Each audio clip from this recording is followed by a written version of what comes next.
Canada's real estate market has been through chaos before, and some experts are now warning that we might be walking right back into the same bubble that we just left. Hi, my name is Diloshan, and welcome back to another episode of Real Estate Watch. So when you hear about the rate, that's the one that Bank of Canada sets, which is the overnight rate. But one that really affects your buying power is called the real interest rate. That's what you get when you factor in inflation. And if rates fall too quickly, borrowing can actually become cheaper than inflation itself. And when money feels cheap, people borrow more, they spend more, and yes, jump right back into real estate investing. Now, major banks are warning that if the Bank of Canada cuts rates too aggressively, it could reignite the same bidding wars we saw in 2020 and 2021. Back then, interest rates were near zero. And what happened? Well, homes sold in days, sometimes within hours. Buyers paid hundreds of thousands of dollars more than asking. And people believed high sky prices were the new normal and that it's only going to continue to go up. And it wasn't just demand, it was actually cheap debt fueling unrealistic expectations. So what does this all mean if you're a buyer, seller, or investor? Well, if you're a buyer, a sudden rate cut might sound like a gift. But if the prices shoot up faster than your mortgage pre-approval, you could be priced out before you even close on the property.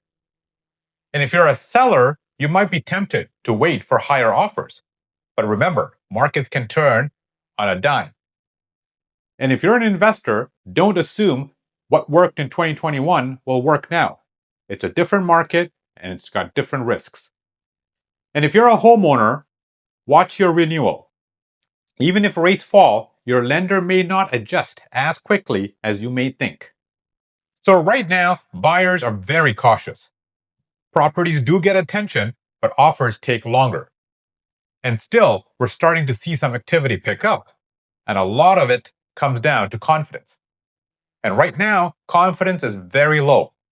But if the Bank of Canada cuts too much, too fast, confidence could flip overnight, and the chase begins all over again. So what's the bottom line here? Well, major banks are warning that if interest rates fall to around 2%, the market could overheat again, with people buying homes recklessly, taking on too much debt than what they can actually handle, and investors treating real estate like it's the stock market. And we already know how that story ends. Home prices climb way faster than incomes, affordability disappears, and the whole economy takes a hit. So, is this a good time to buy, sell, or invest? Well, it really depends on your personal goals. And don't make a move just because the rates are moving. Make a move because the numbers work for you and your lifestyle demands the change. No one could predict exactly where the market is heading. But the people who succeed aren't the ones who are chasing headlines. They're the ones who are sticking to a smart plan. So if you found this video helpful, hit that like button, share, and subscribe to the channel for more GTA real estate updates. Thanks for watching, and I'll see you in the next video.